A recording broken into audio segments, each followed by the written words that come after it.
Baik, selamat pagi Bapak Ibu. Eh, Terima kasih untuk Ella atas waktu dan ruang online-nya. Untuk Bapak Ibu di sini kan campur semua, mungkin yang belum kenal. Perkenalkan, nama saya Imade Dwi Putra Asana. Saya di sini ditugaskan oleh atasan langsung saya, Bapak Kaprodi, Pak Gede Suka, untuk sharing tentang perancangan sistem informasi. Mungkin setelah ini kita eh, bisa jadikan satu juga dengan sebagai fokus grup discussion juga bagaimana eh, ya kurang lebih kesepakatan kita bersama dalam sudut pandang perancangan sistem informasi.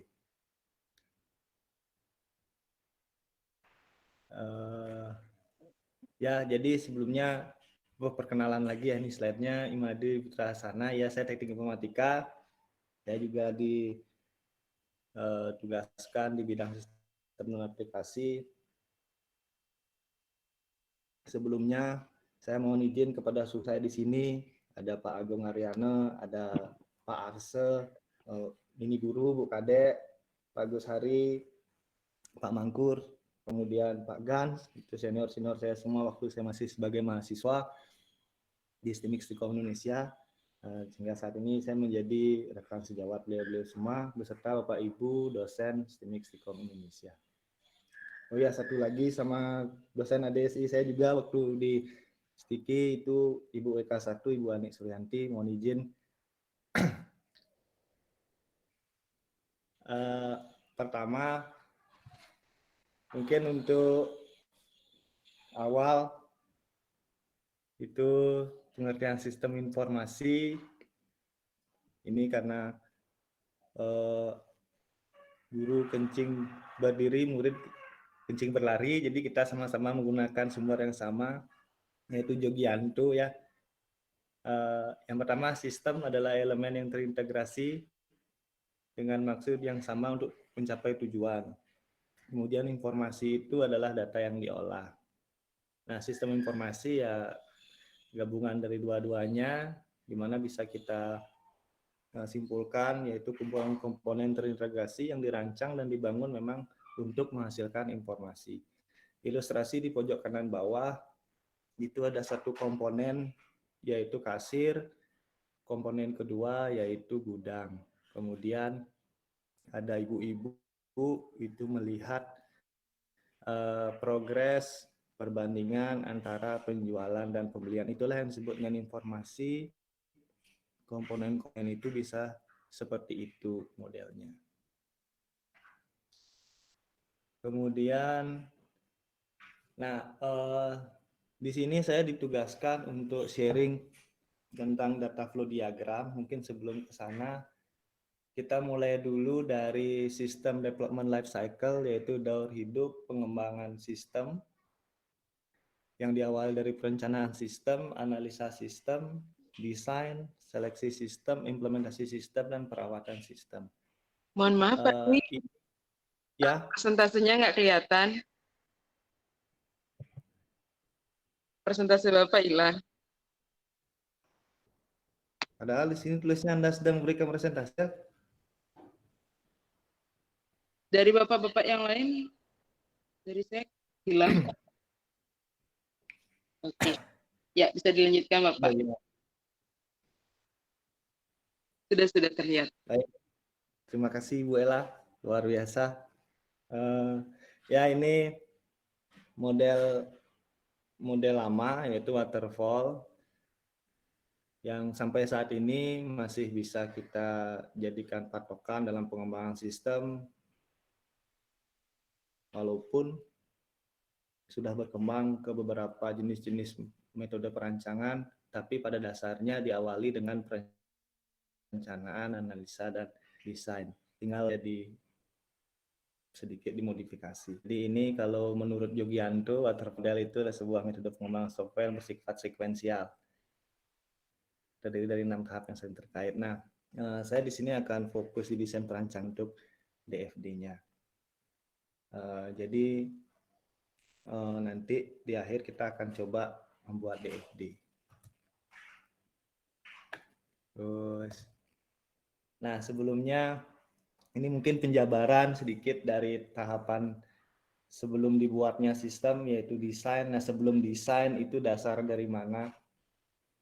Tentunya dari awal itu perencanaan sistem, itu luarannya berupa studi kelayakan, kemudian ruang lingkup, mau seberapa batas sistem yang akan dibangun, modul apa yang akan dikerjakan, berkaitan dengan visi misi perusahaan, tujuan strategis, kemudian berkaitan juga dengan budget dan resource lainnya dari perusahaan ataupun organisasi. Kemudian yang kedua adalah analisis sistem. Di analisis sistem ini ada tiga, ini saya gambarkan secara umum, ada 3 poin ini. Nanti atau Bapak Ibu yang juga selaku pembimbing bisa melihat laporan mahasiswanya, proposalnya itu mungkin lebih dari ini, itu adalah pengembangan. Tapi secara pokok ya kurang lebih seperti ini dari beberapa sumber dan literatur yang sudah saya rangkum di sini. Yang pertama, identifikasi masalah, kemudian memahami kerja sistem yang berjalan. Selanjutnya adalah menganalisis sistem. Nah, di sini dari identifikasi masalah, luarannya adalah masalah utamanya apa, kemudian proses kunci, jadi proses kuncinya adalah apa, apakah itu proses di penerimaan mahasiswanya, apakah itu pencatatan stoknya, dan sebagainya. Kemudian personil kunci, ini biasanya di perusahaan personil kunci itu salah satunya adalah siapa yang paling berperan, baik itu berpengaruh kepada income maupun biaya atau sebagainya. Jadi personil siapa, sehingga di sini bisa ditentukan siapa gunakan sistem ini. Yang kedua, kami kerja sistem yang berjalan, di mana di sini seorang analis untuk menganalisa sistem ini, profesinya namanya sistem analis. Jadi analis mempelajari alur dokumen. Nah, biasanya kalau Bapak Ibu yang non TI mungkin melihat laporan di bab 3-nya mahasiswa, itu ada dokumen flow, alur dokumen. Itu adalah perjalanan dokumen secara manual ataupun tersistem yang sudah ada pada perusahaan yang selanjutnya akan dijadikan dasar dalam perancangan sistem. Kemudian ketiga yaitu menganalisis sistem. Dari identifikasi masalah, kita wawancara kepada stakeholder, kemudian melihat proses bisnisnya seperti apa, kemudian mempelajari alur dokumennya, menuangkan alur dokumen dalam bagan dokumen flow. Nah, di sana kita menganalisa kebutuhan sistem. Sistem itu harus bagaimana, seperti apa, hasilnya apa, prosesnya bagaimana, dan seterusnya. Kemudian setelah proses itu masuklah di perancangan. Jadi perancangan ini adalah dari hasil menganalisa kebutuhan sebuah sistem yang dituangkan dalam diagram alir data, relasi tabel, desain antar muka. Jadi ini adalah secara umum atau pokok dari desain ini. Nah, pada laporan atau pada proposal-proposal mahasiswa atau rancangan-rancangan yang Bapak Ibu sudah kerjakan selama ini, itu adalah pengembangannya, tapi pada dasarnya pasti ada diagram alir datanya, relasi tabelnya, desain antar muka. Nah, di sini saya akan fokus di diagram alir data ini. Ini sebelumnya, nah ini juga menjadi hal yang penting karena software engineering, Bapak Ibu yang berminat di software engineering, saya membagikan slide dari Romi Satriawahono, walaupun sekarang yang datang bukan Romi Satriawahono yang mempresentasikan tentang analisa desain sistem, tapi saya menyampaikan slide yang saya dapat dari beliau. Nah, di sini kita bisa lihat salah satu tren software engineering research adalah bagaimana melakukan proses requirement atau menganalisis kebutuhan. Yang kedua ada software design, dan seterusnya. Salah satu opini atau pendapat dari Satya Wahonur adalah yang membuat kita hidup dalam informasi adalah beberapa software yang ada di pasaran itu tidak semua berbasiskan kepada kebutuhan spesifik organisasi di perusahaan, sehingga profesi ini atau pekerjaan ini akan terus berkembang seiring dengan kebutuhan organisasi di perusahaan yang semakin spesifik gitu. Sehingga beberapa perusahaan yang punya budget memilih untuk membangun sendiri dan seterusnya. Jadi ranah ini masih cukup seksi untuk digali terus. Mungkin bisa jadi masukan untuk teman-teman yang fokus di software engineering. Nah, saya lanjut lagi mungkin di awal bagaimana lahirnya sebuah desain itu sudah saya sebutkan. Ini contoh alur dokumen. Jadi alur dokumen ini perangkat pemodelan sistem informasi yang menggambarkan alur dokumen. Misal di layar ini adalah swim lane atau batas batas dari siapa pengguna atau pelaku dari proses dokumen ini. Jadi ini adalah sebuah alur dokumen dalam mengajukan pinjaman. Jadi seperti ini.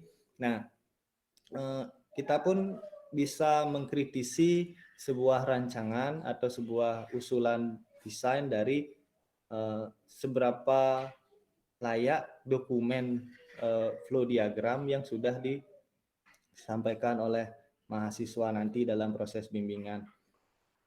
Walaupun disinilah jadinya kita sebagai pembimbing bisa berkontribusi, walaupun dalam kehidupan sehari-hari kita tidak terlalu sering membuat ini. Jadi kita tahu proses bisnisnya, apalagi Bapak Ibu yang di akunting yang nantinya akan lebih banyak membimbing ataupun menguji mahasiswa-mahasiswa komputer akuntansi bisnis. Jadi yang bisa dikritisi adalah apakah flow of dokumen ini benar yang ditulis oleh mahasiswa, apakah mereka mengada-ngada dan sebagainya. Karena kita mengurangi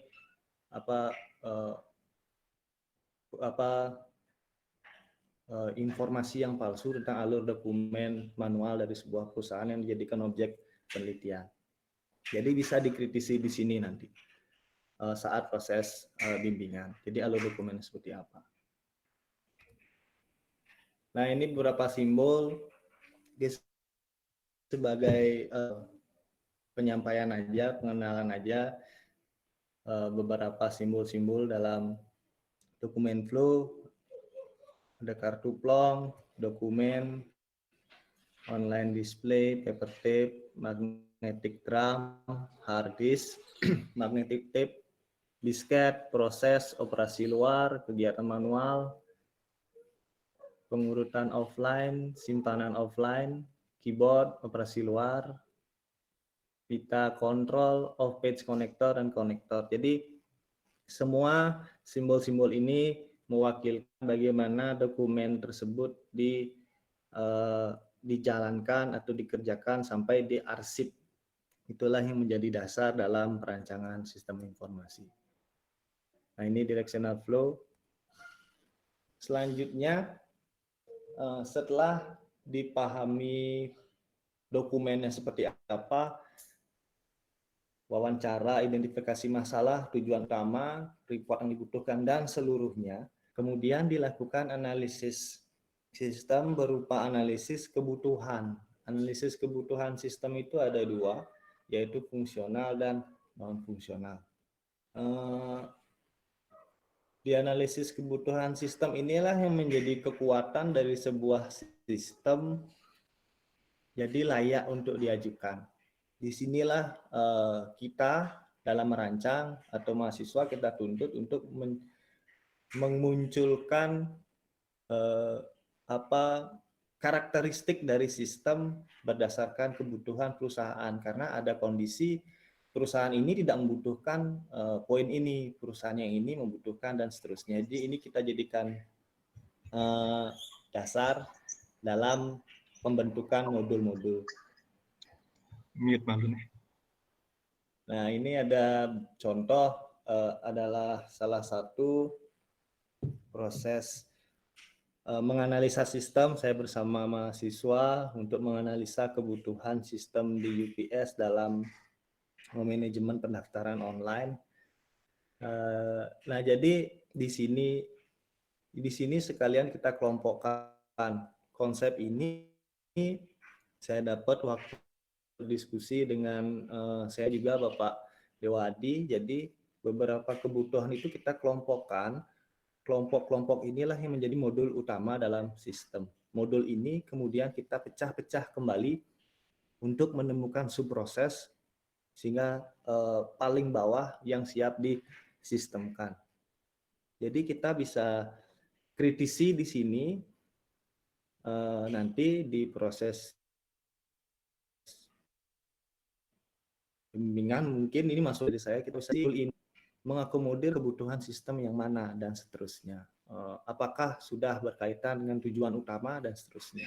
Ini mungkin bisa kita kritisi nanti. Jadi sampai di sini ya memang tidak harus IT banget, tapi kalau kita sudah terbiasa berpikir menganalisis, ya jelas masalahnya apa, mana nih yang untuk menyelesaikan masalah tersebut. Itu nggak harus orang IT sih menurut saya. Nah, yang kedua adalah analisis kebutuhan sistem. Jadi, bukan non-fungsional, sistem yang non-fungsional. Nah, yang non-fungsional ini yang tidak berhubungan langsung dengan sistem. Yang tadi yang fungsional langsung berhubungan dengan fungsi sistem, yang ini yang tidak berhubungan langsung dengan fungsi sistem. Misalnya harus ada logo perusahaan, warnanya harus berwarna merah darah, setiap tombol harus ada icon. Jadi tidak terpenuhinya kebutuhan ini, sistemnya tetap bisa berjalan gitu. Jadi kalau ini istilahnya tambahan aja, jadi tidak mempengaruhi fungsi utama dari sistem. Terus, nah itu tadi adalah awal bagaimana menganalisis sebuah sistem secara pokok. Itu harus ada menurut saya, menurut beberapa literatur juga. Baru kita bisa masuk ke perancangan. Jadi ini laporan dari hasil analisis tadi. Nah, perancangan yang dimaksud di sini yaitu persiapan untuk merancang bangun, persiapan untuk membangun, mengimplementasikan dengan menggambarkan bagaimana suatu sistem dibentuk. Nah, didesain. Nah, nanti setelah ini kita bersama lakukan diskusi, kesepakatan apa sih DFD itu sebenarnya. Cuman dari sumber Shelley and Rosenblatt itu bukunya tentang sistem analysis and design. A data flow diagram shows how data moves through an information system but doesn't show how program logic or processing step. Jadi diagram alir data ini menyampaikan bagaimana sebuah data itu bergerak. Jadi sekali lagi, DFD bukanlah list of menu, DFD bukanlah tahapan-tahapan sebuah proses. DFD, data flow diagram, adalah menggambarkan bagaimana data itu mengalir. Jadi pendekatannya adalah siapa sumbernya, apa yang memproses, tujuannya kemana, kemudian bagaimana itu di output menjadi sebuah informasi. Itu dari sumber, nanti mungkin bisa dikritisi bersama untuk apa DFD itu sebenarnya.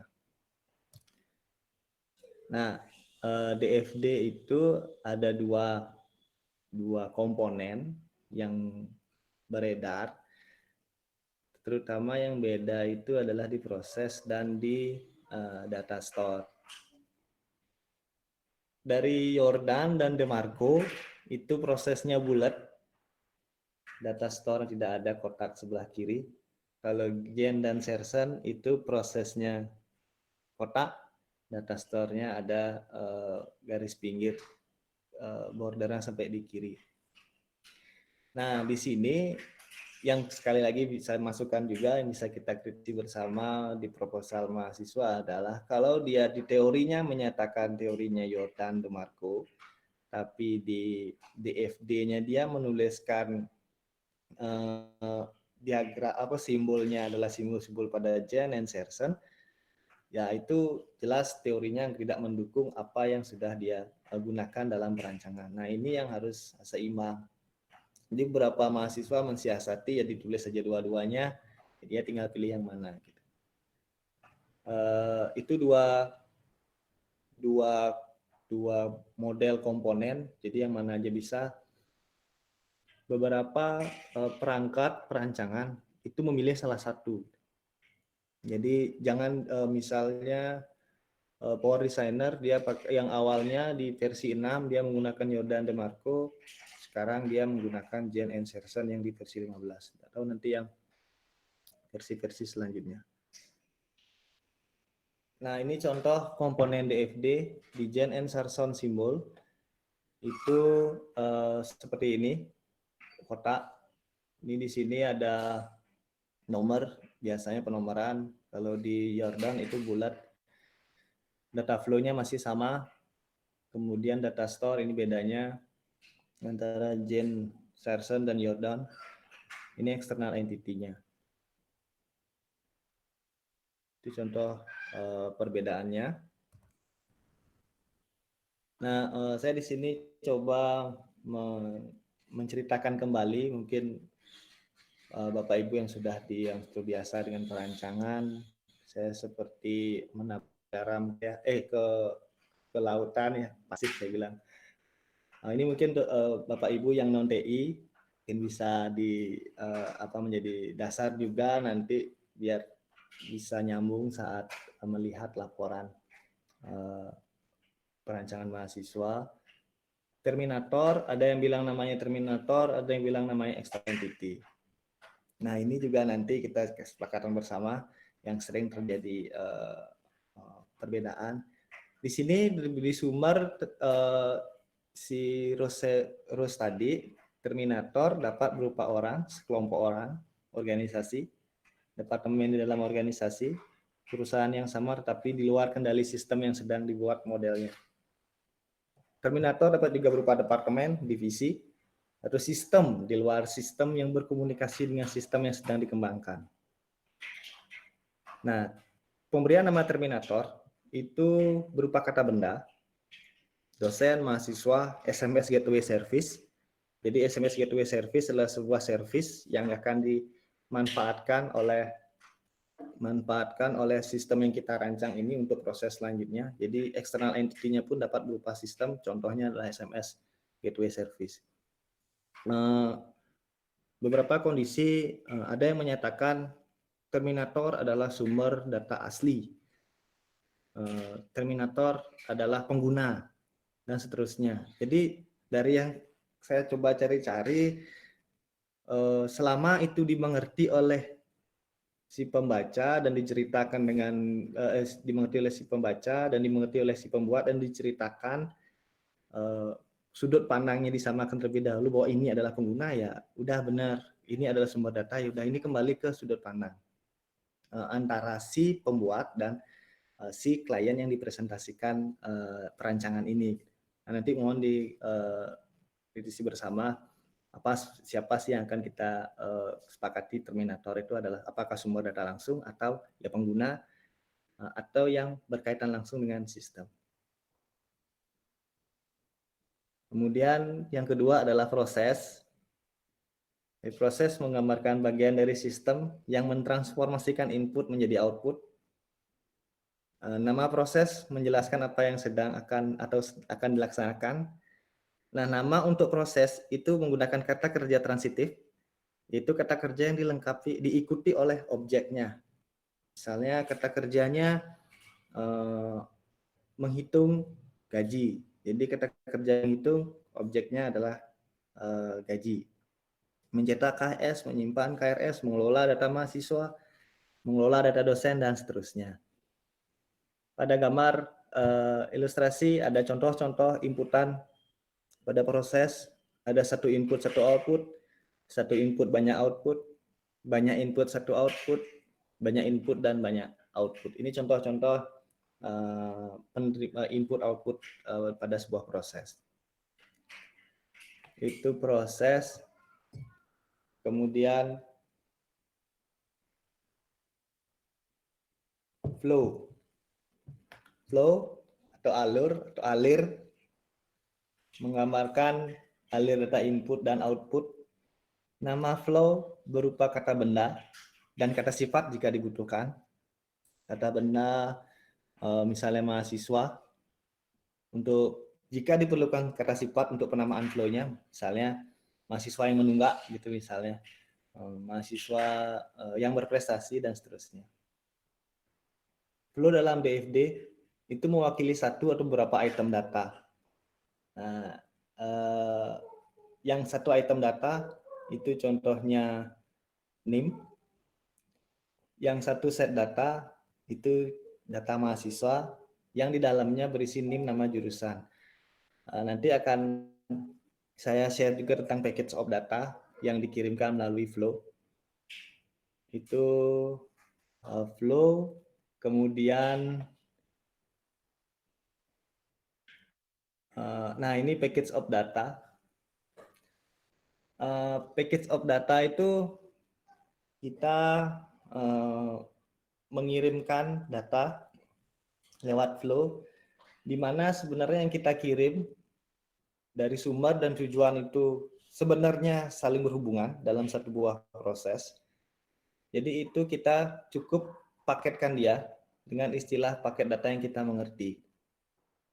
Contohnya nama, npm, alamat, itu kalau kita buat paket datanya formulir daftar ulang. Jadi tidak perlu dijabarkan terlalu detail seperti ini, cukup langsung saja formulir daftar ulang. Itu adalah konsep paket data dalam data flow di DFD. Kemudian selanjutnya alur data menyebar. Tadi paket data, ini konsep alur data menyebar. Jadi pada DFD memungkinkan untuk menyebar data yang sama ke dua data store atau dua entity atau kedua proses yang berbeda.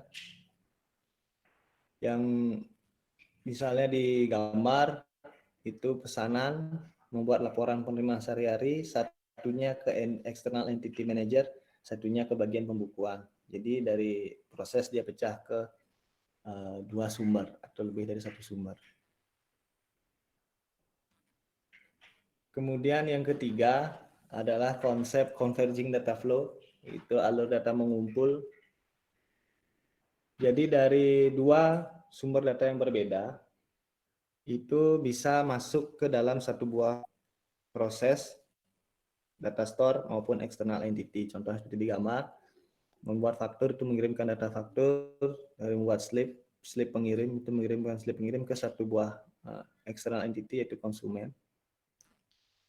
Itu adalah converging data flow. Kemudian sumber atau tujuan alur data. Jadi syarat dari sebuah alur data itu minimal mengandung satu proses. Dari alur data diproses ke entity, proses ke store, atau dari store ke entity ke proses, entity ke proses, proses ke proses. Jadi alur data itu harus mengandung satu proses. Jadi dia harus melewati minimal satu buah proses. Itu konsep sumber tujuan alur data. Kemudian, nah ini adalah aturan aliran data yang dirangkum pada bukunya Rose tadi. Proses to proses boleh, proses to external entity boleh, proses to data store boleh. Yang tidak boleh adalah external entity to external entity, external entity to data store to data store. Jadi di sini seperti dengan aturan yang pada slide sebelumnya, satu buah flow itu minimal mengandung satu buah proses. Yang rangkuman peraturannya adalah seperti ini. Data flow yang boleh dan tidak bolehnya. Nah, ini sedikit tambahan. Nah, ini yang mungkin bisa kita kritisi bersama nanti, mungkin sebagai dasar juga kita dalam mengkritisi pekerjaan mahasiswa dalam perancangan. Ada 3 jenis kombinasi flow dan proses yang salah. Yang pertama ada spontaneous process, yang kedua black hole, yang ketiga grey hole. Saya ceritakan sedikit. Spontaneous process adalah sebuah proses yang tidak ada inputnya, tapi dia menghasilkan output. Jadi beberapa sumber mengatakan itu adalah sebuah proses yang miracle, jadi ajaib, tidak ada di input tiba-tiba keluar. Nah, di sini istilahnya adalah spontaneous process. Kemudian yang kedua, black hole. Jadi bisa kita lihat contohnya di calculate gross P, itu dia ada inputan, tapi tidak menghasilkan output apa-apa. Itu dianggap dengan black hole. Yang ketiga, di sini grey hole ini yang mungkin kita harus agak detail berdiskusinya sehingga kita bisa mengidentifikasi apakah ini termasuk grey hole atau tidak. Grey hole itu dia menerima satu buah inputan, tapi outputnya itu sangat lengkap atau kompleks yang tidak sesuai dengan apa yang diterima oleh dia gitu. Jadi misalnya satu buah proses dia menerima inputan date of birth. Jadi date of birth-nya dari seorang mahasiswa misalnya, kemudian masuk ke proses calculate grade. Tiba-tiba keluar final grade. Jadi kan tidak mungkin kita hanya menginputkan tanggal lahir dari sebuah proses, tiba-tiba proses bisa menghasilkan final grade. Kalaupun dalam proses tersebut akan melakukan pencarian berdasarkan tanggal lahir yang dimasukkan, sangat tidak mungkin kita mencari ini agar mendapat satu data. Ya pastinya ada banyak orang yang tanggal lahirnya sama. Itu adalah kombinasi flow dan proses yang salah dalam data flow diagram. Selanjutnya dekomposisi proses. Jadi dekomposisi proses itu adalah kita memecah, mendetilkan, membreakdown satu buah proses menjadi sub-sub proses kecil yang siap dituangkan ke dalam sistem. Aturan yang digunakan sama dengan level 1, nanti level 1 akan saya ceritakan setelah ini. Jadi kita bisa lihat pertama, ini diagram konteks.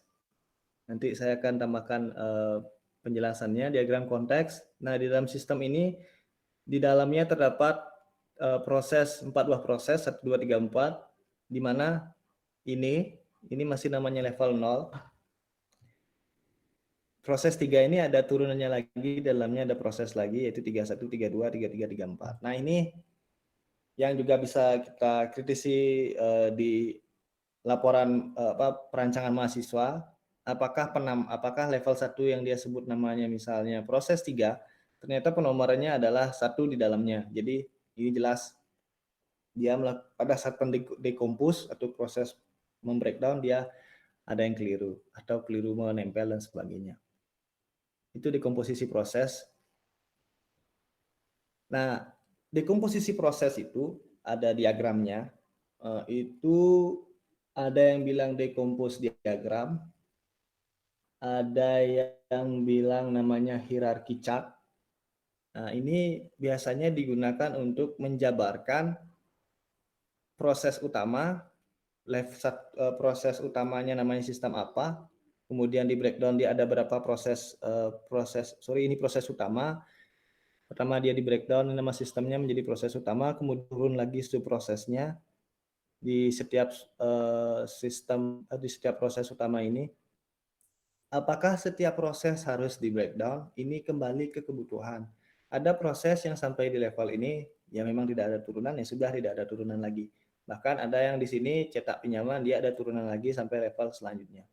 Ini kembali ke kebutuhan dan sudut pandang dalam perancangan.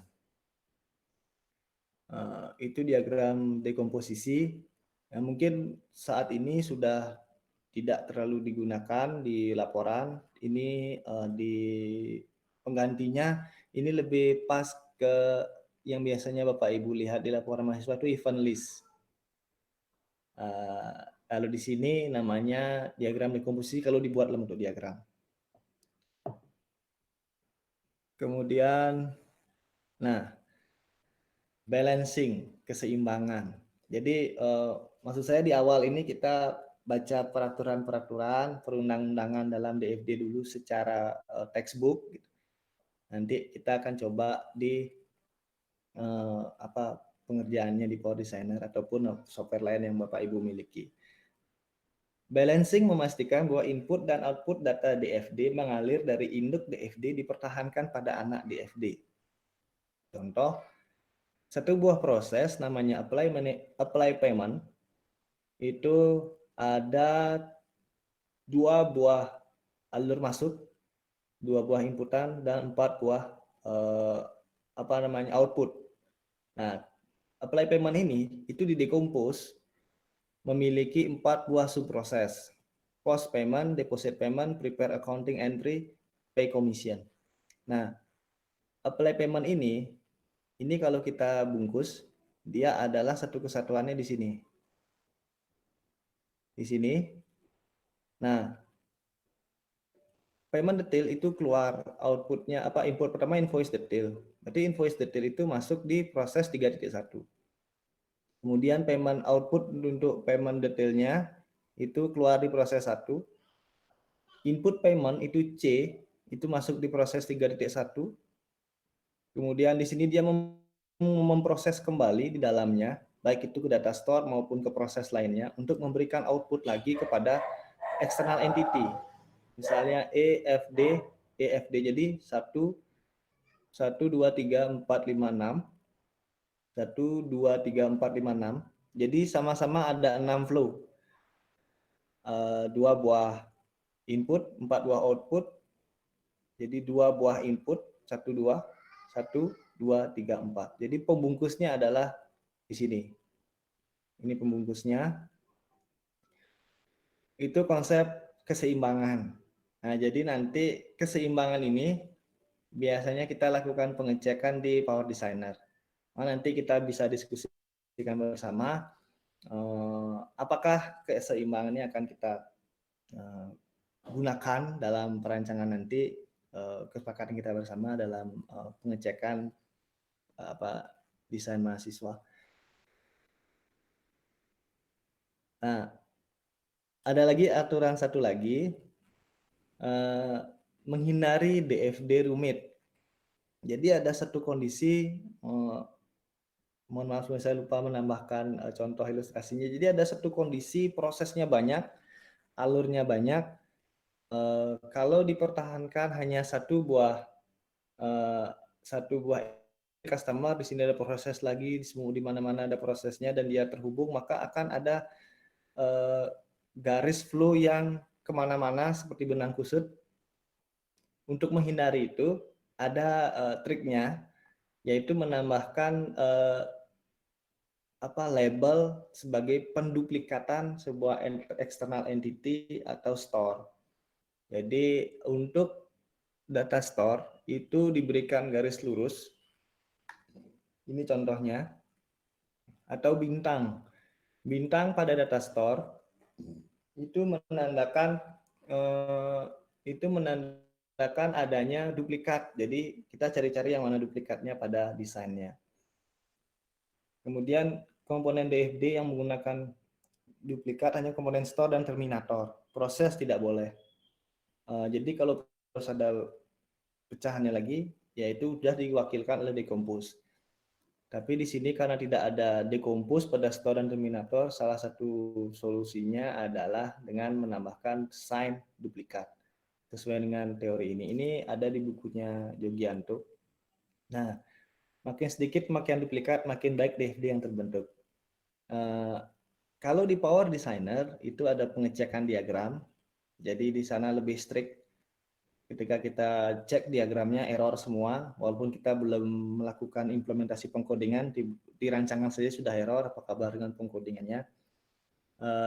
Tapi di satu sisi kalau kita menggunakan tools perancangan yang lain, misalnya seperti Microsoft Visio, Lucidchart yang online dan sebagainya, itu tidak ada pengecekan, ya sah-sah saja, tidak ada yang error gitu.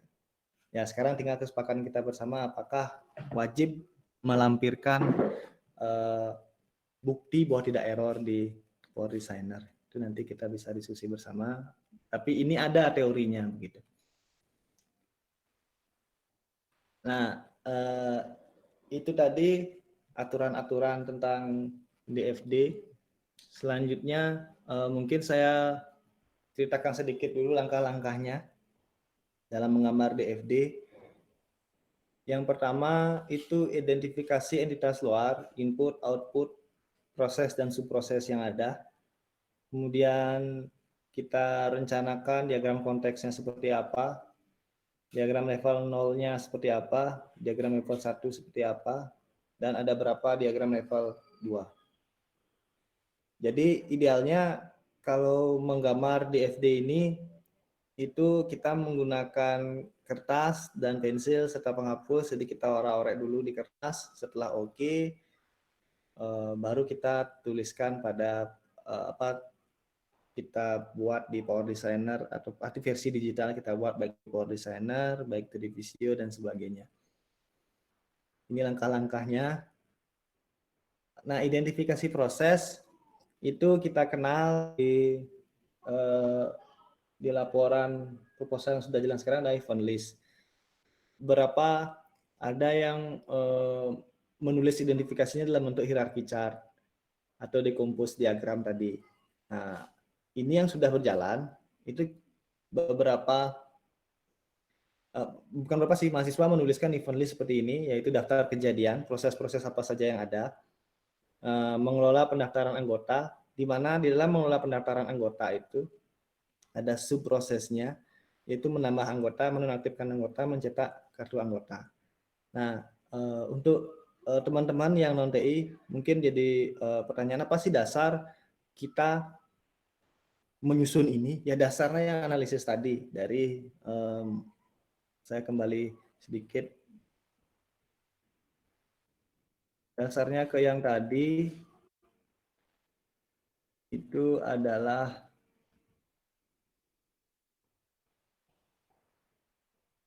di sini di kelompok kebutuhan fungsional yang sudah kita buatkan disandingkan dengan alur dokumen yang sudah dituliskan. Jadi semua itu diramu. Hasil peramuannya, hasil analisisnya menghasilkanlah identifikasi proses dan subproses. Jadi itu sumbernya, itu dan analisis kebutuhan. Terus selanjutnya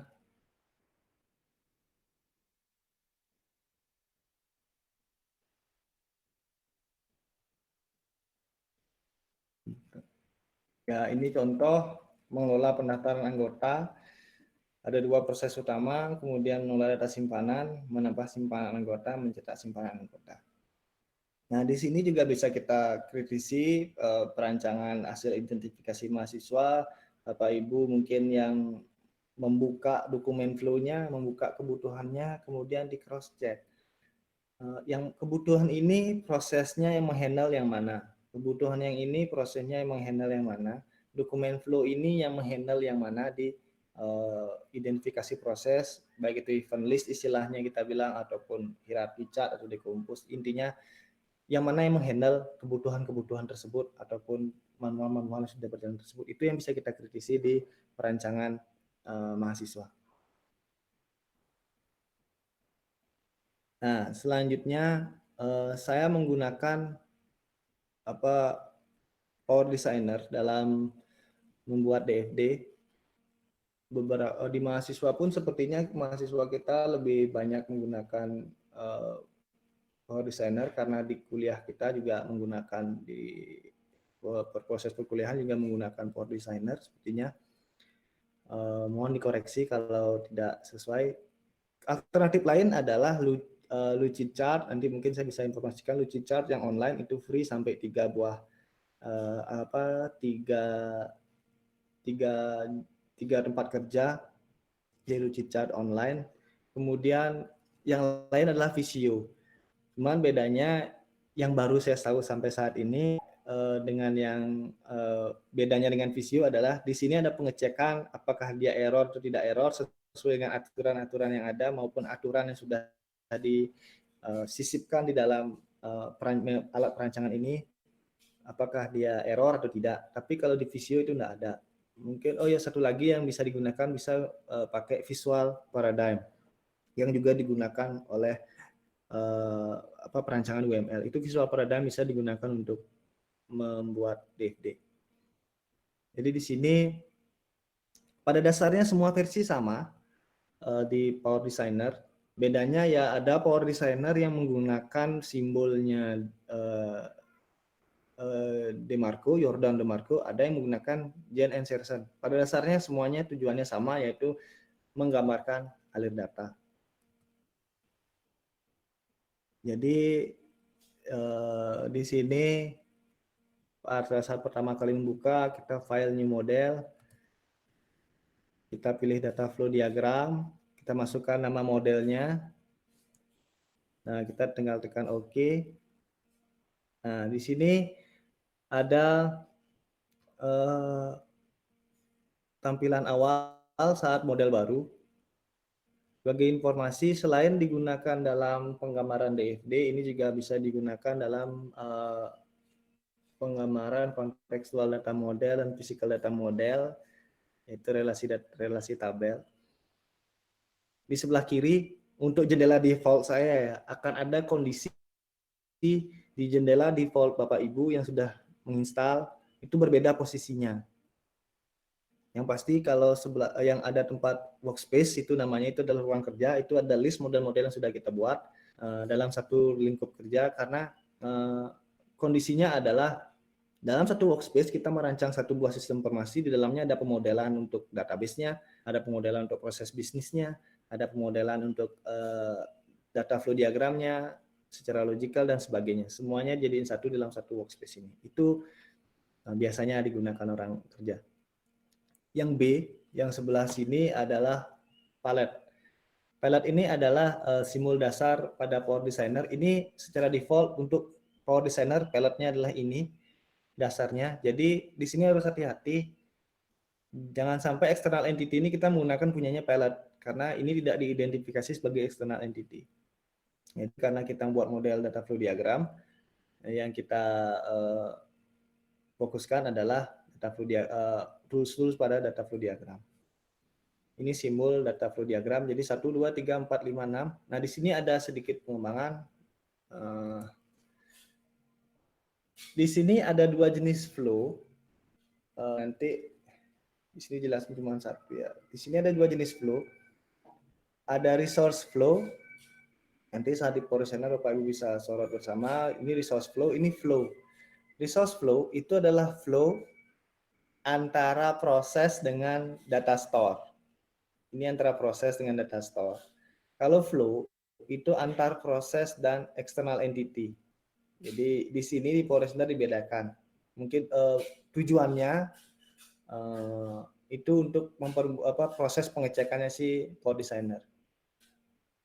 Ini ada proses, ini ada Jen Sarsan, ada Jordan. Nah di sini mungkin kalau ada yang installnya yang entah versi berapa, yang pasti Power Designer juga menyediakan yang mau menggunakan Jen Sarsan atau Jordan. Di sini flow, kemudian ini adalah data store, ini external entity, split. Nah, tadi di komponen-komponen saya tidak menceritakan ada merge, itu adalah komponen dasar. Selanjutnya ini adalah modifikasi lagi, tambahan lagi pada Power Designer. Komponen ini digunakan untuk menggabungkan beberapa flow menjadi satu buah flow baru, menjadi satu buah proses, menggabungkan beberapa flow jadi satu ke suatu tujuan, atau memecah flow or merge flows from different sources into one flow. Jadi itu tujuannya. Nah, ini contoh diagram konteks. Jadi kita tambahkan externality yang terlibat pada sistem, kemudian tambahkan alir data, data store pada diagram konteks bersifat opsional, dapat berupa data store eksternal dari sistem lain yang digunakan pada sistem yang dianalisis. Misal, sistem yang Bapak Ibu rancang ini atau mahasiswa rancang itu ada kaitannya dengan data store eksternal di luar sistem, itu bisa digambarkan eksternal data store di sini kalau diperlukan. Tapi kalau tidak, mungkin bisa cukup dalam bentuk external entity. Itu bisa. Karena itu sifatnya opsional. Menurut saya sih lebih oke agar tidak rancu saat perancangan tabel itu menggunakan external entity. Karena nanti kita saat merancang tabel, kita fokusnya berapa data store yang dihasilkan pada proses alir data ini. Jadi bisa menggunakan external entity untuk yang external system. Ini diagram konteks. Ini level 0. Itu dekompos dari konteks tadi. Nah, ada juga beberapa teori. Ada yang mengatakan ini diagram konteks level 0, ini level 1. Yang tadi konteks sama, mungkin ada beberapa sumber yang saya terlewat, Bapak Ibu sudah dapat bisa diskusi bersama. Tapi yang di sini, yang di Jogianto itu ini level 0-nya adalah yang ada proses utamanya. Nah, penomoran. Saya tambahkan data store kalau diperlukan dan seterusnya. Kemudian saya masuk ke penomoran. Kita berikan nomor pada proses utama ini. Tujuannya untuk mempermudah kita mengidentifikasi proses dan subprosesnya nanti. Ini level 0, kemudian didekompos, hasilnya adalah menjadi level 1. Tadi level 0, level 1. Jadi satu proses itu didekompos akan mendetailkan lagi di dalam proses level tadi itu di dalamnya ada apa aja gitu. Kemudian di sana ditentukan alur data sambil tetap memperhatikan konsep keseimbangan. Tambahkan data store sebagai penyimpanan data. Kemudian beri nomor pada proses yang menunjukkan dekomposisi pada proses sebelumnya. Jadi misalnya pada level 0 itu ada 4 proses. Proses 1 ada turunan lagi, proses 2 ada turunan lagi, proses 3 ada turunan lagi, 4 tidak. Berarti ada 3 buah diagram level 1. Dengan nama diagram level 1-nya adalah nama proses yang di diagram level 0. Seperti itu. Nah, ini contohnya evaluasinya. Jadi ini ada dan seterusnya. Konsepnya yang digunakan adalah ini. Jadi misalnya kalau pecah lagi 3.3 ada turunan lagi 3.31, 3.32 dan seterusnya. Jadi ini konteks level 0, level 1 bawahnya lagi level 2.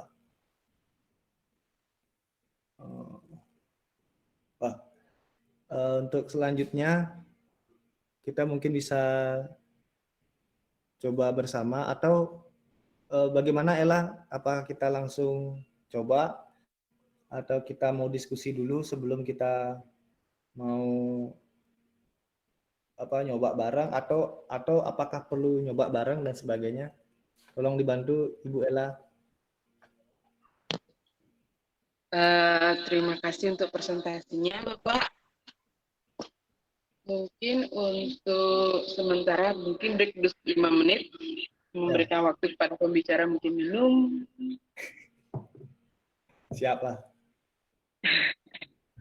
Diberikan waktu mungkin kepada untuk kita bakal masuk ke diskusi. Kayaknya diskusi aja karena kan ini kan lebih banyak bekerja ini kan mahasiswa sih menurut saya. Kita lebih ke konsepnya seperti apa agar kita bisa kritisi punyanya mahasiswa gitu. Kan kalau kita sendiri pertama kayak teman-teman yang mungkin tidak di perancangan ya kan tidak sebenarnya kan tidak ini, tapi untuk tahu sih nggak masalah. Tapi lebih detail, lebih pastinya kita kan mau kayak gimana nih kesepakatannya nih, apa nih yang isu-isu yang selama ini ada. Kadang-kadang saya misalnya saya sudut pandang saya seperti ini, kadang-kadang ada mahasiswa si ini bilang seperti ini, ibu ini seperti ini, pak ini seperti ini. Nah sekarang kita sepakati bersama begitu. Itu sih kalau menurut aku ya. Kita bisa langsung masuk ke sesi diskusi atau tanya jawab.